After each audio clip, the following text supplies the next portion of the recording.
After my CEO husband cut my pay to please his secretary, I quit. When he said it was only for show, I told him, whether this company survives is no longer my problem. The quarterly goals were still glowing on the conference room screen when Karen Mitchell, Novasphere Technologies head of human resources, turned to the final page of her packet. Next, I'll announce the latest organizational changes. The low murmur around the long walnut table died at once. The core engineering team sat on both sides of the room, laptops open, coffee cooling beside their hands. Everyone had expected a routine Monday meeting, revenue numbers, product deadlines, the usual lecture about efficiency. No one had expected the air to grow heavy enough to press against their lungs. Karen looked down at the memo. Her voice was flat and carefully neutral. As part of an organizational restructuring and realignment of responsibilities, effective immediately, Claire Reynolds will transition from Vice President of Engineering to Project Operations Manager. Her position will be reduced by 3 levels, and her compensation will be adjusted to the salary band for the new role beginning with the current pay period. The room became so quiet that Claire could hear the soft rush of the ventilation system. One engineer stared at the screen as though the words might rearrange themselves if he waited long enough. Another turned toward Claire. Several people glanced quickly at the head of the table. Ethan Hawthorne, Novasphere's founder and chief executive officer, sat there with one hand resting beside his phone. His expression did not shift. He did not frown, look surprised, or ask Karen whether there had been a mistake. Claire looked at him once. That was all she needed. This was not an error made by payroll. Karen had not invented the demotion, and no automated system had placed Claire's name on the wrong line. Ethan had approved it. For 6 years, Claire had held Novasphere together whenever its foundations cracked. She had joined before the company had a proper office, when half the servers lived on folding tables and the founders paid employees 2 weeks late. When a project collapsed, she rebuilt it. When an investor demanded a working demonstration with 48 hours notice, she slept under her desk and delivered one. Other people worked late during emergencies. For Claire, emergencies had become a permanent schedule. She had written the original recommendation engine before Novasphere existed. She had trained the first technical team, designed the incident response process, and spent thousands of hours turning a fragile prototype into the product responsible for most of the company's revenue. Now the phrase organizational realignment erased all of that in less than 30 seconds. Across from her, Madison Blake closed her notebook with deliberate care. The CEO's executive secretary wore a pale blue dress and a satisfied little smile she did not bother to hide. The smile was faint, but it pierced like a needle. Daniel Ortiz, one of the senior engineers, finally broke the silence. Claire, this is way out of line. He spoke quietly, but the room was so still that every syllable carried. Karen's face tightened. Ethan merely turned a page. Let's continue. Continue? Claire nearly laughed. The engineering organization she had built had just been publicly stripped from her, and Ethan believed 2 words could smooth the scene over like a hand wiping crumbs from a table. Anger rose inside her, but it did not explode. It sank deeper, becoming dense and cold. Madison tilted her head as if she were offering comfort. The company has to think about overall balance. No one should take a business decision personally. Talented people shine wherever they're placed, don't they? The sentence sounded polished. The blade inside it was not. The secretary did not interrupt a leadership meeting unless she knew the CEO would protect her. Madison's confidence told Claire everything Ethan's silence had not. Claire had once believed he would preserve at least a little dignity between them. Their marriage had grown distant, and affection had withered under years of work, but she had still believed he understood the line between their private problems and her professional standing. He had crossed it without hesitation. He had placed his wife on a stage and allowed another woman to humiliate her before the very team that relied on her. This was no longer disappointment, it was clarity. Karen cleared her throat. Are there any questions? No one spoke. Everyone waited for Claire to fight. She had never been known for surrendering. In design reviews, she could dismantle flawed reasoning with 3 precise questions. When vendors tried to inflate prices, she forced them back to their original numbers line by line.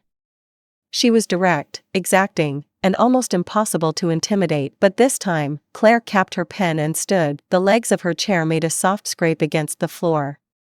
No questions, she said. Karen blinked. Madison looked up, surprise briefly replacing satisfaction. Claire arranged the papers in front of her into a neat stack. The decision has already been made. There isn't much point discussing whether I accept it. Please continue the meeting. I need to take care of some paperwork. She walked out without looking at anyone again. The door closed behind her, and only then did the room release a collective breath. Claire did not care. At her desk, she opened her email and logged into the employee portal. Resignation notice. Her fingers paused for 1 second over the keyboard. Then she completed the form, selected effective immediately, attached a brief transition memo, copied HR and legal, and clicked submit. She shut her laptop and began packing. A ceramic mug, a fountain pen, a notebook filled with architecture sketches and meeting reminders, a charger, a small packet of tissues. Nothing else. The code, documentation, and company hardware belonged to Novasphere. Claire understood boundaries better than anyone in that building. But the judgment, discipline, and years of experience that had made her indispensable belonged to her, and no title change could confiscate them. Daniel came over carefully. You're really leaving? Maybe give Ethan a few hours. He might reverse it. Claire zipped her bag. Wait for what? Daniel opened his mouth and stopped. Wait for Ethan to become fair? Wait for Madison to grow tired of playing with someone else's career? Wait for the next humiliation to be even more public. Claire removed her badge and placed it on her desk. All project documentation is in the shared repository. I've transferred every permission required by policy. Keep copies of your own work records, and don't give a company so much of your life that you have nothing left when it decides you're convenient to sacrifice. Several people looked away. One young engineer's eyes turned red. When Claire was there, the department could breathe. If something failed at 2 a.m, she answered. If an executive demanded the impossible, she stood between the team and the demand until she found a workable path. Now that protection was walking out the door. No one knew how to stop her. Less than 30 minutes after the announcement, Claire stepped into the elevator with one bag over her shoulder. The lobby was flooded with noon light. She had just passed the security gate when the revolving doors turned and Ethan entered with Madison beside him. They looked as though they had returned from lunch. Madison held a half-finished iced fruit tea and was speaking in a low, playful voice. Ethan listened with the relaxed expression of a man who believed the morning's damage had already been contained. Then he saw Claire's bag. His brows drew together. He crossed the lobby quickly, caught her wrist, and pulled her aside. What are you doing? Claire looked down at his hand. Let go. He did not. It was one personnel adjustment. You're quitting over that? She raised her eyes to his. You cut my salary in half and dropped me 3 levels in front of the entire engineering leadership team. And you're asking whether that's worth resigning over? Ethan lowered his voice. Everyone in the lobby is watching. Can you not make a scene? There it was again. Don't make a scene. As though she were the unreasonable one. As though she had dragged their marriage into the workplace, destroyed her own position, and forced HR to read the decision aloud. The last trace of warmth inside Claire went cold. Ethan noticed her silence and softened his tone, but the softness was patronizing rather than kind. The demotion is for appearances. Madison has been upset since the last product review. You embarrassed her in front of the directors, and I needed to calm her down. For one instant, Claire wondered whether exhaustion had made her mishear him. You used my title, my salary, and my reputation to soothe your secretary? Don't make it sound dramatic. The reduction is only on paper. I'll transfer the difference to you privately. The title is temporary too. In a few months, I'll put you back. He discussed her career as casually as he might discuss who should pay for dinner. Claire almost laughed. For years she had excused him because starting a company was difficult, because they were married, because Novasphere was always 1 quarter away from stability. She absorbed pressure, repaired mistakes, and protected his image. He had learned the worst possible lesson from her loyalty, that she was the safest person to hurt. She would understand. She would think about the company. She was his wife, therefore, she could be sacrificed. Ethan, she said slowly, do you believe I'll come back no matter what you do? He was silent for 2 seconds. His answer came with the confidence of a man stating gravity. Where else would you go? Half of Novasphere is your life's work. You won't throw that away. Claire nodded. I couldn't let go before. She pulled her wrist from his grasp, 1 inch at a time. Now I can. His face changed. Claire, stop being impulsive. Impulsive? You let HR gut my compensation in public so Madison could feel important, and I'm the impulsive one? Madison approached, stopping just behind Ethan's shoulder. Claire, please don't misunderstand. Ethan was trying to maintain harmony in the company.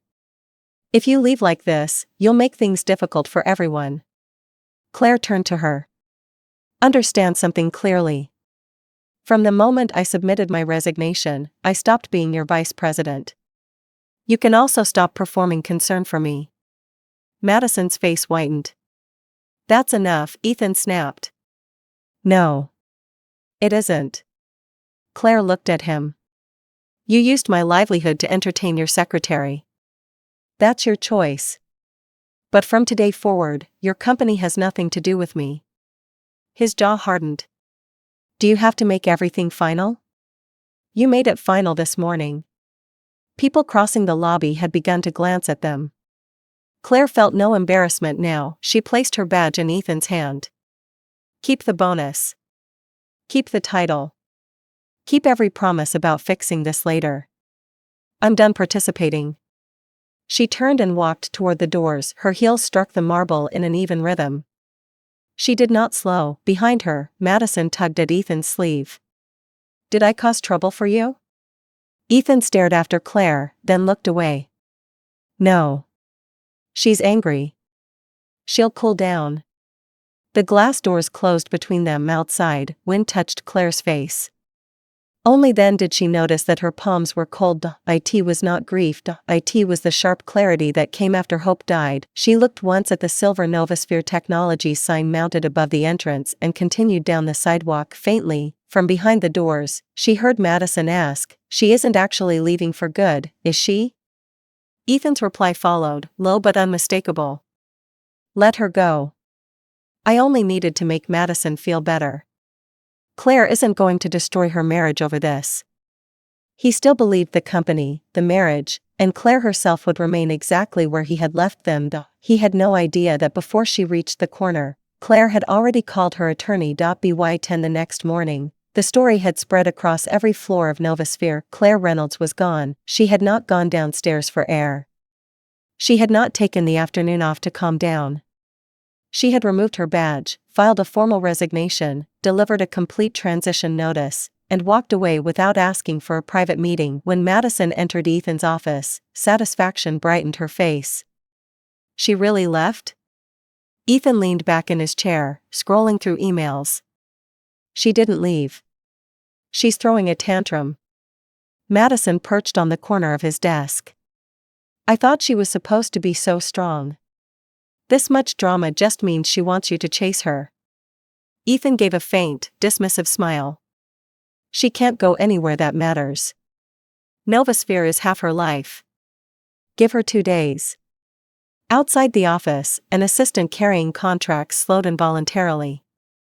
2 employees exchanged a look. Everyone who actually worked with the product knew Claire was not merely another executive.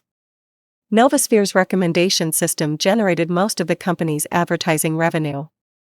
Claire had designed its first version, rebuilt it through 3 major platform migrations, and personally established the controls that prevented high-value customer segments from being corrupted. Whenever the company suffered an outage, the first instruction was always the same: find Claire. Ethan knew that too.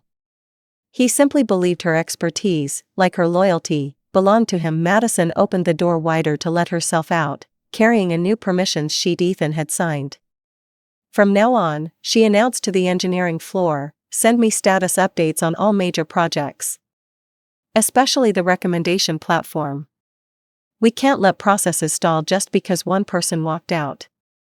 No one answered. Her smile faltered, then returned even brighter. Why does everyone look so serious?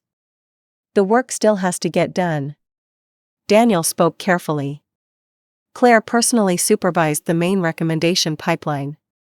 Some of the lower-level logic isn't safe to change without a full review. Madison shrugged. Then that sounds like poor knowledge transfer. The company pays a whole department. It shouldn't collapse because one manager resigns. Several engineers stared at her. A recommendation engine was not a spreadsheet anyone could inherit by receiving an email. It decided what millions of users saw when they opened the app, how sponsored content was placed, which high-value users received premium offers, and how revenue was distributed across campaigns.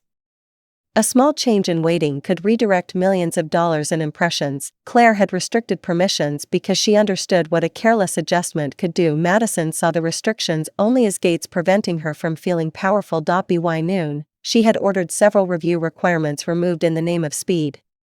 Ethan approved every request. At 1:47 p.m., the first shout came from engineering. "Why is the recommendation pool drifting?" Another voice followed.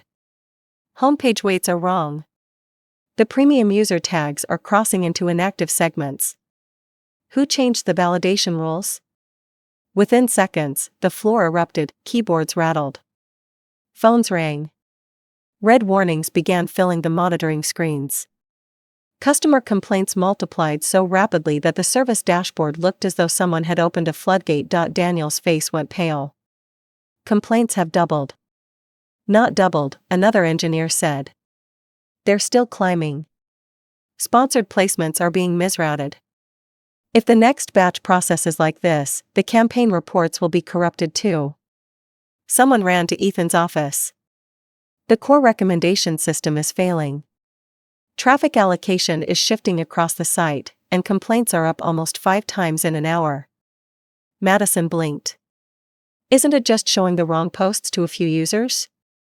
The engineer looked at her as if she had asked whether a burning building merely needed better lighting. "No. Paid traffic is being assigned to the wrong segments. Conversion data is being contaminated.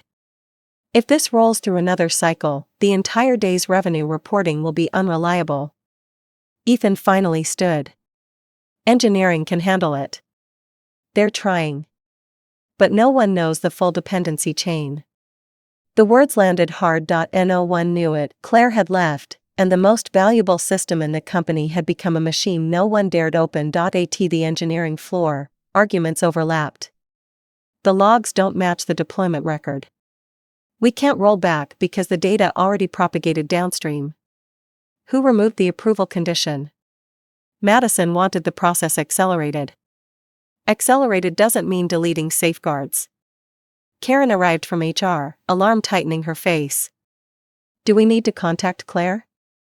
Silence passed through the room. Even Madison stopped smiling. Ethan looked at the warning screens and gave a short, humorless laugh. "Why is everyone panicking? Do you honestly think she'll stand by and watch the company die?" Daniel stared at him. "She isn't answering calls."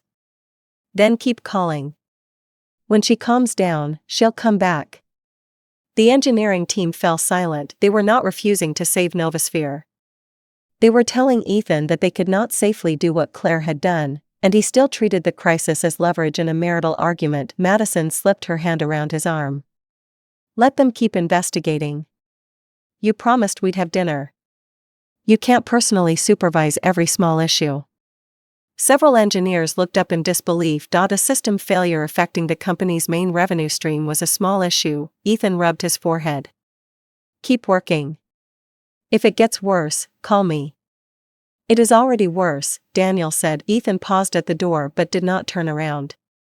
"Then wait." Everyone knew what he meant. Wait for Claire. Wait for her to appear as she always had. Take responsibility for everyone else's mistakes, repair the system, and allow Ethan to preserve the illusion that the company functioned because of his leadership. This time, she did not appear. At3, complaints continued rising. At4, customer support lines were overwhelmed. At5, engineers had stopped leaving their desks even for water. Their eyes were red, and the monitoring alarms never stopped. Calls to Claire went unanswered. Messages received no reply. Across town, Claire sat in the quiet office of an intellectual property attorney named Rachel Lawson. Her phone lay face down on the table. Rachel reviewed the documents Claire had brought, early source code archives, dated design notebooks, copyright registration receipts, and an email Ethan had written before Novaspheres Incorporation. Use your old model for the launch, the email said. We'll formalize the licensing arrangement later. This is strong, Rachel said. The original engine predates the company. Novasphere has been using it under an implied license supported by your conduct, but there is no perpetual assignment. We can issue a formal termination notice with a transition period. Claire looked through the glass wall at the city beyond. How long? 7 days is aggressive but defensible if the notice offers them a chance to negotiate a written license. Given the way they've treated you, I wouldn't offer more without compensation. Claire nodded. Her divorce attorney, seated beside Rachel, opened a second folder. I can have the petition drafted tonight. Because Ethan is likely to move money once he realizes you're serious, I also recommend sending a preservation demand for financial records. Claire's phone vibrated for the 12th time. She did not look at it. For 6 years, Novasphere's emergencies had controlled her breathing, sleep, meals, and marriage. Now an alarm could sound without becoming her responsibility. The relief was unfamiliar enough to feel like guilt. She reminded herself that leaving a burning building did not make her the arsonist. Back at Novasphere, Madison posted a photograph of an elaborate afternoon tea with the caption, "Even on the busiest days, someone always knows how to take care of me." No employees liked it.by 9 that evening. Every light on the engineering floor remained on. Customer support managers arranged emergency overtime. Karen ordered food for 24 people. The alerts continued like a countdown. Ethan's office, however, was empty. He had left with Madison after telling everyone to send updates. He was still waiting for Claire to surrender. Claire muted every Novasphere group and turned off her phone. The company continued clinging to the appearance of stability, unaware that the person it had treated as disposable was preparing to withdraw the legal foundation beneath its most valuable product. At 1 in the morning, Novasphere's conference room was as bright as midday and as tense as a courtroom. Daniel rotated his laptop toward Ethan. This isn't a single failure anymore. Ranking, retrieval, and fraud detection are interfering with each other. We repair one interface and the waiting model destabilizes somewhere else. User profiles are drifting. Red alerts layered across the screen. Ethan struck the table with his palm. Then keep fixing it. What am I paying an engineering department for? Daniel's jaw tightened. This isn't something overtime can solve. Nobody is willing to alter the foundation without understanding Claire's fail-safe conditions. She designed the architecture and tuned the model herself. If we guess wrong, we could destroy the audit history and make the customer claims worse. At Claire's name, Madison shifted closer to Ethan. Her makeup remained perfect, but the confidence she had worn that morning had disappeared. Maybe we should calm everyone down. Claire's angry, but she wouldn't actually let the company collapse. Ethan wanted to believe it. Claire was a founder in every way except on paper. She was also his wife. She had always returned when the consequences became serious. Before he could answer, the customer relations director rushed in carrying 2 letters. We received formal notices from 2 enterprise clients. The documents landed on the table. The first is suspending the platform and demanding $4.8 million for repeated data misallocation. The second is terminating its annual agreement and claiming $6.2 million in related losses. $11 million. The number struck the room into silence. Madison stared. How can it be that serious? You said this was a temporary fluctuation. The director did not answer her. Both clients want a restoration schedule tonight. If we can't provide one, they'll announce the termination to industry media in the morning. Ethan began reading the letters. His face changed line by line. Karen entered with her phone in one hand. The investors want a written risk plan before 9 tomorrow morning, technical recovery, customer retention, and proof that the core team is stable. If we don't produce it, they will reconsider the next funding tranche. Reconsider meant withhold. For the first time, Ethan's certainty broke. The crisis was no longer an internal outage. It had reached customers, capital, and public reputation. Madison touched his sleeve. I'll call Claire. She cared about this place more than anyone. She can't possibly be quiet. Ethan jerked his arm away. Madison's smile froze. If she had not demanded authority, if she had not encouraged the HR stunt, Claire might not have left so completely. The thought came too late, but once it appeared, Ethan could not suppress it. He grabbed his car keys. Send every claim letter, system log, and investor message to my email. Karen followed him with her eyes. Where are you going? He stopped at the door. To bring Claire back. The room exhaled, though no one truly relaxed. If he failed, Novasphere might not survive the week. Ethan drove through the city with the accelerator pressed too hard. Claire's words repeated in his mind, "Your company has nothing to do with me." He had heard anger. Now he understood she had been announcing withdrawal. When she withdrew, he discovered how little remained underneath him. Half an hour later, he stood outside Claire's condominium. He still carried one last piece of arrogance. Whatever had happened at work, they were married. She had obligations. She understood consequences. Claire opened the door wearing soft gray lounge clothes, her hair loosely tied. She wore no makeup and showed no surprise. What do you need? Ethan stared at her calm face. Are you finished with this performance? She said nothing. You know what's happening at the company. You're an adult. Stop using business problems to punish me. Come back, clean up the system, and we'll discuss everything else later. He spoke as if he were granting her a path back into favor. I'll handle Madison. If seeing her bothers you, I'll keep her away from your department. Claire smiled, but no warmth reached her eyes. You still think I'm trying to punish you? What else is this? Claire, enough. You're my wife. I won't actually let you lose anything. Novasphere is your work too. You won't watch it die. You misunderstand. She walked to the coffee table and returned with 2 folders. I'm not waiting for your instructions. I'm serving you notice.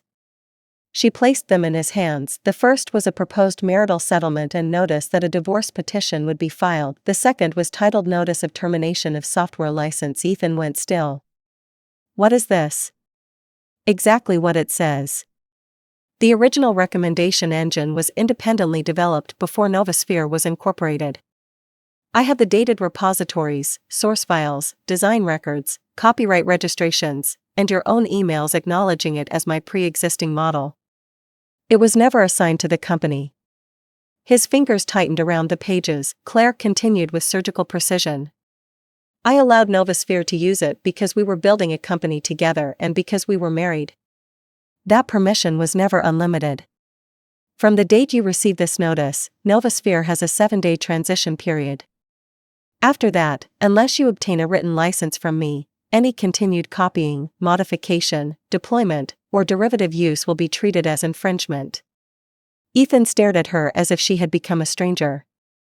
You would go that far? Far? Claire asked softly. I spent 6 years building the system. You used my work to give Madison authority, used my position to make her feel important, and cut my salary in public. Then the moment the system failed, you arrived to order me back to work. She stepped closer. What gives you the nerve? Color moved unevenly through Ethan's face. He wanted to rage, but the legal notice held him still. He flipped through the pages. Every clause was specific: effective date, preservation of evidence, negotiation procedure, remedies for infringement. This was not impulsive, she had prepared. Anything you created while working for Novasphere belongs to the company, he said hoarsely. Claire unlocked her phone. First came repository timestamps dated before Novasphere's formation. Then a copyright filing receipt. Then Ethan's own email from the company's earliest months: use your old model for now. We'll discuss a proper license once funding closes. Old model, her model, his written acknowledgement. You were planning against me from the beginning, he said. I was protecting intellectual property from business risk. I wasn't protecting it from you. Claire lowered the phone. You chose to become the risk. The sentence cut deeper than an insult. Ethan had always controlled her through overlapping identities. If she challenged him as CEO, he reminded her he was her husband. If she challenged him as a husband, he invoked the company they had built. Now she was removing both levers. She wanted a divorce, and she was ending the technical license. He had assumed Claire could not leave Novasphere. The truth was that Novasphere could not stand without Claire. His voice finally softened. We don't need to do this. I can explain things to the clients. Name your terms: equity, title, compensation. We can renegotiate everything. Put the divorce aside and come back for now. Please. Claire studied him. When she had asked for fairness, he called her difficult.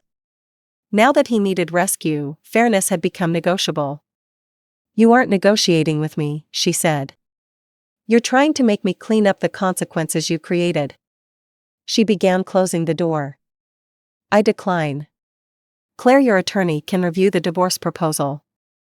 If you object, counsel can speak to counsel. The license expires in 7 days. If you believe I'm bluffing, keep using the software and test that theory. She paused. This time, you won't be the only person who loses.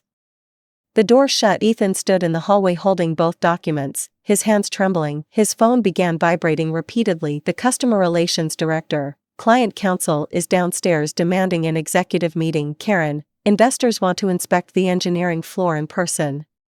They may freeze funding immediately. Another message, several partners are outside and refusing to leave without an explanation. Ethan raised his head. The door remained closed. The 7-day countdown had begun. The history between Claire and Ethan had not begun with cruelty. That was what made the morning harder to dismiss as an ordinary workplace betrayal. They had met 9 years earlier at a startup competition in Seattle. Ethan had arrived with a polished slide deck, a confident smile, and an idea for a media discovery platform. Claire had arrived with a working prototype she had built in her apartment after finishing a graduate program in computer science. His presentation won the audience. Her code won the judges. Afterward, he found her beside the catering table and asked whether she wanted to build a company together. You understand how to make the product real, he had said. I understand how to make people believe in it. At 26, Claire had considered that an honest division of labor rather than a warning. They spent the next year in rented co-working rooms and borrowed offices. Ethan pitched. Claire built. When the first investor refused to fund a company whose technical co-founder was too quiet, Ethan defended her. When a server failure erased a week of test data, he stayed awake beside her, handing her coffee and reading error logs he barely understood. Love grew in the exhausted hours between product releases. He proposed on the roof of their first real office. There were no photographers, no elaborate decorations, only the city lights and a ring he admitted he had bought with a credit card he could not yet afford. When this company succeeds, he said, I want everyone to know we built it together. Claire believed him. The first compromise came during the incorporation process. An investor wanted a simple capitalization table before closing and argued that Claire's equity could be cleaned up after the round. Ethan asked her to wait. It's paperwork, he told her. You know, half of this is yours. She waited. Then came another financing round, another promise, and another reason not to complicate the documents. Claire received options and an executive title, but never the founder's stake they had discussed. Each time she considered demanding it, a launch, lawsuit, or payroll crisis intervened. Meanwhile, her old model became Novasphere's foundation. Rachel's question in the attorney's office brought those memories into sharper focus. Did Ethan ever pay you personally for the original software? No. Did you execute an assignment? No. Was there a board resolution describing it as a company asset? Claire shook her head. Rachel tapped the email printout. Then his negligence may be the only thing preserving your rights. He kept telling himself there would always be time to formalize it because he assumed you would always be there. The observation hurt because it was true. Ethan had not merely underestimated her legal position. He had built his life around the assumption that Claire would absorb every unfinished obligation. At 2:15 that afternoon, Daniel sent a message from his personal phone. The system is unstable. Madison ordered the approval layer disabled. I know you resigned, and I won't ask you to work. I only wanted you to know the team didn't support what they did. Claire read the message twice. She did not reply immediately. Daniel had worked beside her for 4 years. He had a toddler at home and a mortgage large enough to make principled resignations expensive. Finally she typed, preserve your own records. Follow written policy. Don't accept personal responsibility for executive decisions you did not authorize. IT was not a technical solution. It was the only protection she could ethically provide. At Novosphere, Daniel showed the message to no one.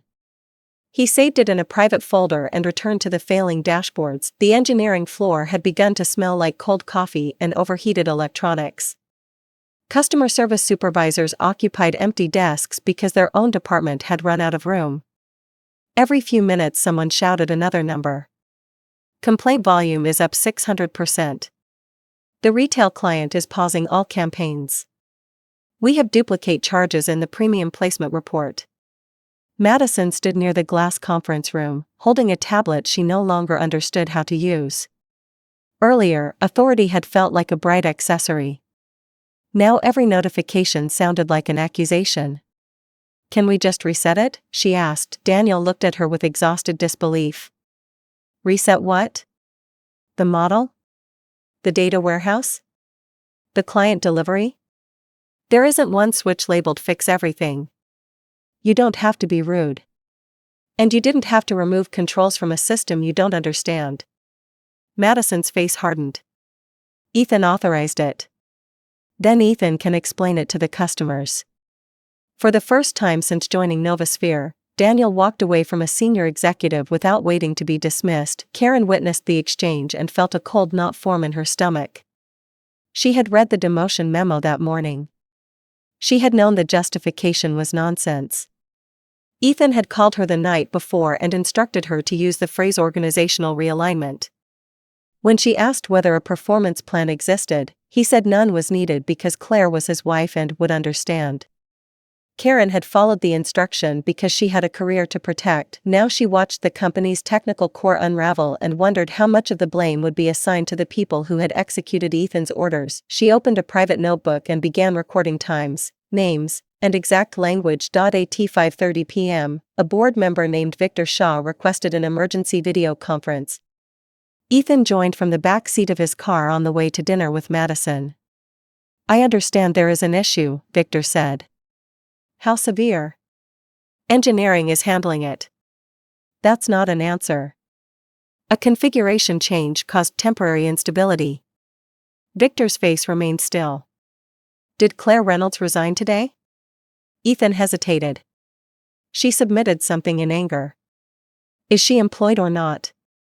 Technically, no. And the product experiencing temporary instability is the product she designed? Madison sat beside Ethan, silent now. She designed an early version, Ethan said. The company has expanded it substantially. Victor leaned closer to his camera. The investor's diligence documents identify her as the principal architect. If she left on the same day access controls were changed, you need to tell the board exactly why. It was a personnel matter. Then treat it like a corporate matter and send the board the file. The call ended without farewell. Ethan stared at the dark screen. Madison touched his knee. He's overreacting. Once Claire comes back, none of this will matter. Ethan wanted reassurance, and Madison offered it. That had always been her particular skill. She reflected his preferred version of reality back to him until he mistook comfort for truth. Claire had never done that. She identified risks, challenged assumptions, and forced him to confront weak plans. Over time, he had begun resenting the person who kept him from making mistakes and craving the person who applauded them. At dinner, he ordered an expensive bottle of wine and checked his phone between every course. Claire did not call. By 11, he stopped pretending to enjoy the meal. The following morning, Claire met with two former Novosphere clients at a quiet cafe near Lake Union. They had heard rumors of her departure and wanted confirmation. We contracted with Novosphere because you were leading the technical side, said Olivia Grant, chief digital officer of a national retail chain. Our renewal language even names you as key personnel. Claire had forgotten the clause. Ethan's legal team had resisted it, but Olivia had insisted. I'm no longer employed there, Claire said. I also can't discuss confidential operations. I'm not asking you to violate anything. I'm asking whether you plan to work again. Claire looked at the coffee cooling in front of her. For years, the answer had automatically included Novosphere. She had not imagined a professional identity outside the company. "Yes," she said at last. "I do." Olivia slid a business card across the table. "Then when you're ready, call me before you sign with anyone." The second client, Marcus Bell, nodded. "Same here. Competence is rarer than branding." Neither asked her to sabotage Novosphere. Neither needed to. Their willingness to follow her confirmed what Ethan had never understood: trust had attached itself to Claire's work, not to the logo above the lobby. After the meeting, Rachel called. Novosphere's attorney acknowledged receipt of the termination notice. "They reserve all rights and claim the software is a work made for hire. It predates my employment." "I know. Their position is weak. The interesting part is that they requested an immediate licensing conference." Claire watched ferries move across the gray water. "Decline for today." "Are you sure? Yesterday Ethan told me my work could be reassigned to anyone. He can spend one day testing that belief." Rachel laughed once. "Understood." The crisis inside Novosphere continued deepening. A team attempted to restore an earlier version of the recommendation model, only to discover that customer-specific tuning data had been stored in a format dependent on Claire's private deployment tools. The tools themselves were not company secrets, they were components of her pre-existing framework. Without them, engineers could restore code but not reproduce the stable configuration clients expected. Daniel explained the distinction to Ethan 3 times. "The source code is here," Ethan said. "Why can't you run it?" "Because source code isn't a magic spell. The production model depends on calibration history, validation scripts, and deployment controls. Then recreate them. That took Claire years. You have 7 days." Daniel stared at him. "No. We have 7 days before the legal permission expires. Rebuilding it safely would take months." Ethan turned away as if refusing the estimate could change it. Madison, increasingly desperate to avoid blame, suggested that Claire had intentionally designed the system so no one else could maintain it. "Maybe she wanted this," Madison said. "Maybe she planned to make herself indispensable." Daniel's chair scraped backward. "She documented everything the company owned. What she did not do was give the company ownership of work it never purchased. Those are different things." "You're defending her." "I'm describing facts." "Then perhaps you're not loyal to Novosphere." Daniel looked around at the exhausted engineers. "If loyalty means lying about why the system broke, you're right. I'm not." 2 more senior developers submitted resignations that afternoon. Karen brought the notices to Ethan. "You need a retention plan immediately. Reject them." "We cannot reject resignations." "Offer money." "They aren't leaving over salary." Ethan's patience snapped. "Everyone leaves over salary." Karen set the documents down. Claire didn't. The room went silent. Ethan looked at her with such anger that she expected to be fired. Instead, he looked away. The board convened an emergency meeting that evening. Victor Shaw demanded a chronology of the demotion, resignation, permission changes, and system failure. Ethan presented the events as separate incidents. Victor refused the fiction. "You reduced your chief architect's position to satisfy an executive assistant, changed system controls the same day, and lost the platform within hours. These are not separate incidents. They are a chain of governance failures." "Madison is not merely an assistant," Ethan said. The board members exchanged looks. Victor's voice cooled further. "Then tell us her qualifications to supervise machine learning infrastructure." Ethan could not. Outside the meeting, Madison waited in the hall. When he emerged, she reached for him. "Did they blame me?"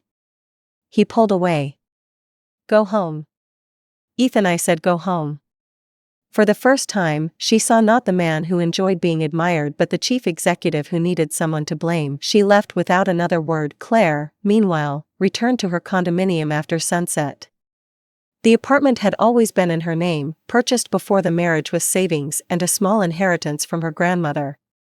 Ethan rarely visited because he considered it too modest. That night, Its quiet rooms felt safer than their waterfront house ever had. She opened the closet and found a box of old Novosphere materials, the first business cards, a photograph of the founding team eating pizza on the floor, the inexpensive ring Ethan had given her on the roof. She held the photograph for a long time.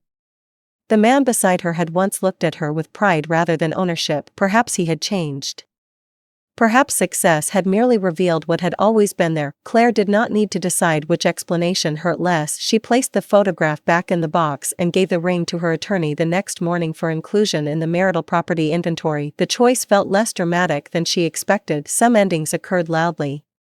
Others arrived as a woman closing a cardboard box and realizing she no longer wanted anything inside it. 2 days before the summit, Novosphere's public relations director called Claire directly. Ethan intends to appear on the leadership panel. Reporters will ask about you. We would prefer a joint statement describing the separation as amicable. My employment ended after a public demotion designed to please his secretary. The software dispute is being handled by counsel. Which part would you like me to call amicable? The director sighed. I am trying to prevent unnecessary damage. Then advise your CEO not to lie. Will you attend the summit? Claire looked at the invitation on her desk. She had been scheduled months earlier to join a separate technical session, but Novosphere had quietly removed her name after the resignation. Olivia Grant had restored it as an independent industry guest. Yes, Claire said. The director was silent for a moment. Then I hope everyone remains professional. So do I. Rachel prepared the black folder for the event. It contained the source archive, copyright evidence, Ethan's email, the HR instruction, and a declaration from the original independent contractor who had helped Claire register the model. We don't release anything unless he makes a false factual claim, Rachel said. He will, Claire replied. You sound certain. Ethan believes silence is confession when it comes from anyone except him. If I don't defend myself immediately, he'll assume I never will. The morning of the summit, Claire dressed in white not as a statement but because it was the first suit she found.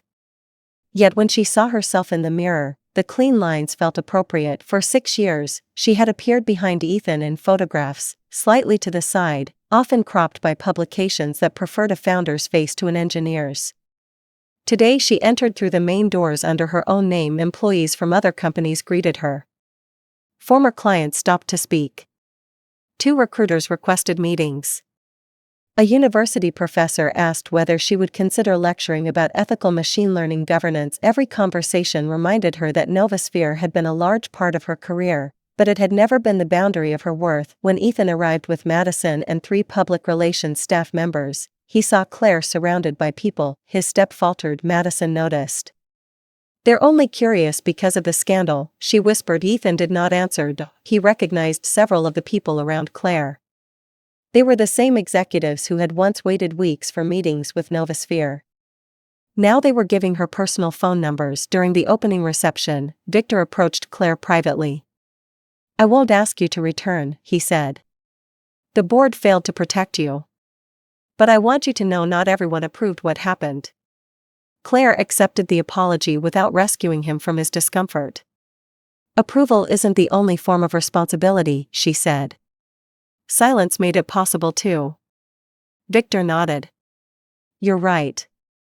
It was the first honest sentence she had heard from Novosphere leadership since the demotion. Then the panel began, the lights came up, and Ethan walked on stage still believing he could control the story. The day before the summit, the board sent an independent incident response firm into Novosphere. The consultants arrived at 8 in the morning wearing visitor badges and expressions that made everyone sit straighter. They interviewed engineers separately, copied deployment logs, and asked for every approval message connected to the system changes. Madison attempted to join the first interview. I was supervising the project, she said. The lead consultant, a woman named Priya Desai, looked at the permissions sheet. What was your technical role? Executive coordination. Do you have an engineering background? I understand the business requirements. That was not my question. Madison's cheeks colored. Priya asked her to wait outside. By noon, the consultants had reconstructed the sequence. Madison requested broader access. Ethan approved it. Mandatory validation steps were disabled. An engineer objected in writing. The objection was overruled. Minutes later, corrupted weights entered production. The facts were almost offensively simple. Ethan called Victor. This report will make the board look incompetent too. The report is not a public relations document, Victor answered. It is an investigation. We need to protect the company. Then stop confusing the company with yourself. Ethan ended the call and stood alone beside his office window. Below him, the city moved with complete indifference. Cars crossed intersections. Delivery trucks stopped at curbs. People entered buildings where systems worked because someone had respected the people who maintained them. He thought of Claire at 27, asleep beside a laptop in their first office. He had covered her with his jacket and taken a photograph because he found her determination beautiful. Years later, the same determination had become inconvenient whenever it contradicted him. He had not noticed the exact moment admiration turned into entitlement. Madison entered without knocking. The consultants treated me like I was stupid. Ethan did not turn. You ordered safeguards removed. You signed the approval. The answer came too quickly. He faced her. What did you say? Madison's expression shifted. I mean, we both thought it was harmless. Claire made the process unnecessarily complicated. You told me the team supported the change. They would have if they weren't loyal to her. Daniel objected in writing. He always takes her side. Ethan watched Madison arrange excuses the way she arranged flowers on his desk, whatever looked best in the moment, without concern for roots. For months, her softness had seemed like relief after Claire's relentless precision. Now it looked like emptiness.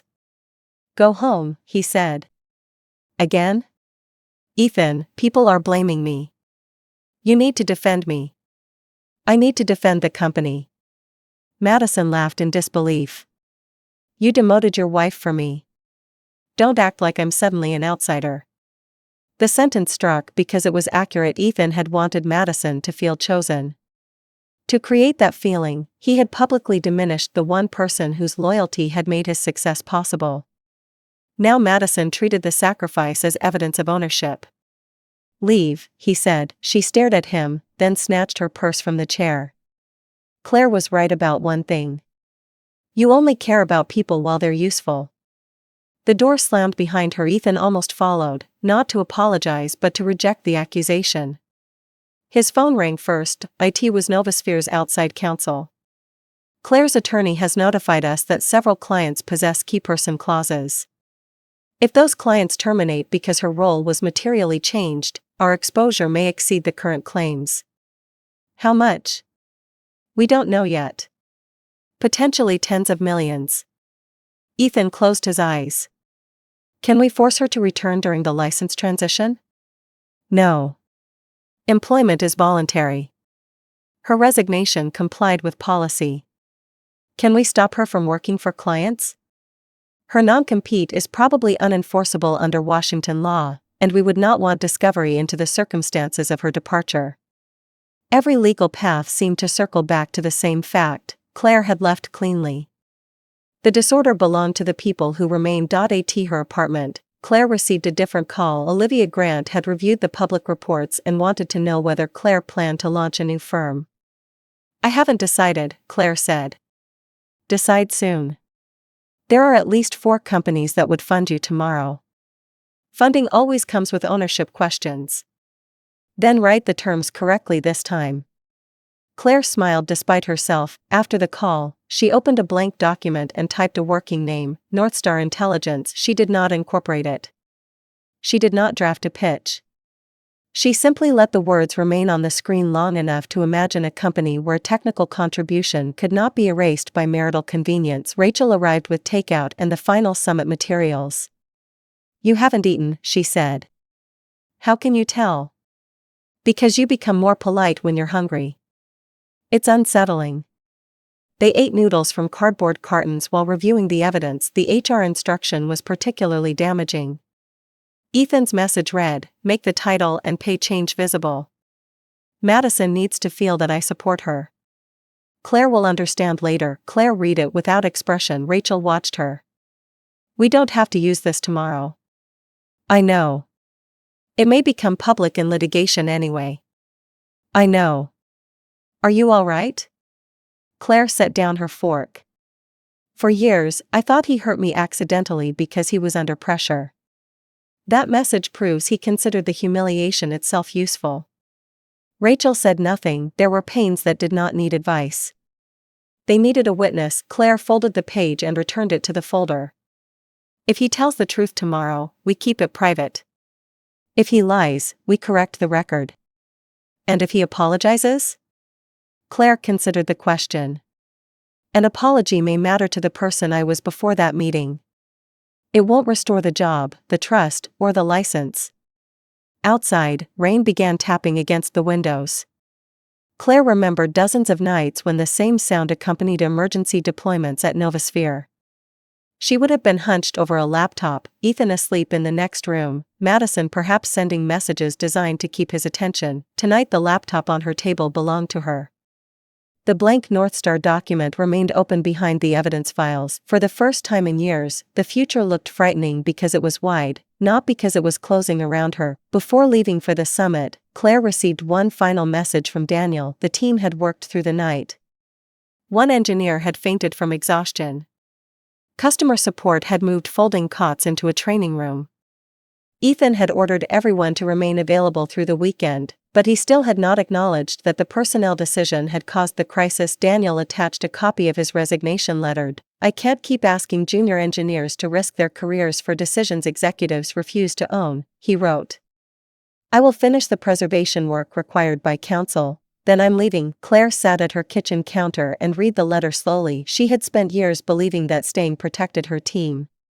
Sometimes it had. She had absorbed unreasonable deadlines and negotiated raises. Yet her presence had also allowed Novosphere's leadership to avoid consequences. Every time she rescued the company, Ethan learned that rescue was guaranteed. Her departure had exposed that structure in less than a day. She replied, do what is right for your family and your conscience. Your work is yours even when a company refuses to say your name. Daniel answered with a single sentence. You taught us that. Claire put the phone down and looked at her reflection in the dark kitchen window. She did not feel victorious. People she cared about were frightened, overworked, and uncertain about their jobs, but returning would not undo the abuse. It would teach everyone that public humiliation could be forgiven whenever the person responsible faced financial loss. Boundaries that disappeared during emergencies were not boundaries. They were suggestions. She picked up the black folder and left for the summit. At the venue, a young engineer from another startup stopped her near registration. Ms. Reynolds, I heard you speak 2 years ago about system accountability, the woman said. You said technical leaders should never approve a model they would be afraid to explain publicly. I quit a project last month because management wanted me to hide bias results. I just wanted to thank you. Claire was momentarily unable to answer. Ethan had reduced her contribution to a title he could take away. Yet her work had traveled into rooms he had never entered and influenced people whose names she did not know. You did the brave part, Claire said. Protect your records, and don't let anyone convince you ethics are disloyalty. When the woman walked away, Rachel gave Claire a sideways look. Still think Novosphere defines your career? Claire adjusted the folder under her arm. No, she said. I think it delayed the rest of it. She paused before entering the ballroom and silenced her phone. There were still missed calls from numbers associated with Novosphere, but none contained an apology. They contained requests, warnings, and carefully worded reminders about loyalty. Claire deleted them one by one. Loyalty, she had finally learned, was not obedience to an institution that erased you. It was fidelity to the truth of your own work and to the people who had trusted you to lead honestly. She straightened her shoulders, opened the door, and walked inside without looking back. Inside, the crowd's conversations blended into a low tide of sound. Claire recognized investors, engineers, journalists, and former clients. For years she had entered rooms like this at Ethan's side and allowed introductions to end with his title. Today the badge around her neck carried only her own name. It felt lighter than any promotion he had ever given her. She was ready. Mr. Hawthorne, please answer directly. Novasphere's recommendation system has been unstable for 3 consecutive days. 2 major clients have issued claims, and reports say your technical leadership has collapsed. Who is responsible? The microphone reached Ethan just as the annual West Coast Technology Leadership Summit's cameras turned toward him. Circular stage lights burned overhead.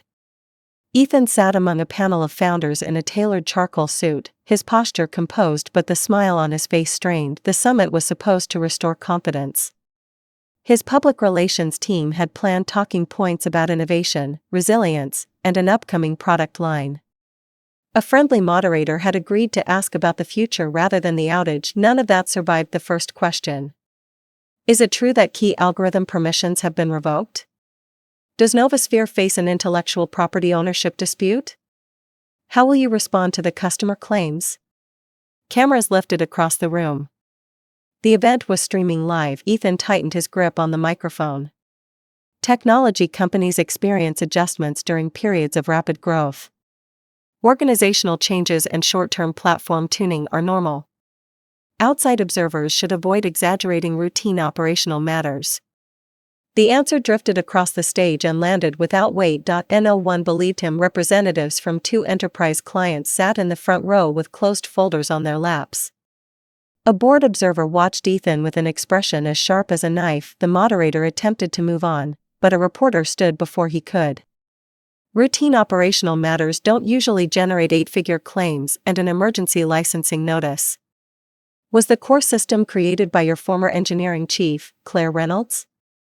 A murmur moved through the audience. Claire sat at the side of the guest section in a sharply tailored white suit. Her dark hair was pulled into a clean low ponytail.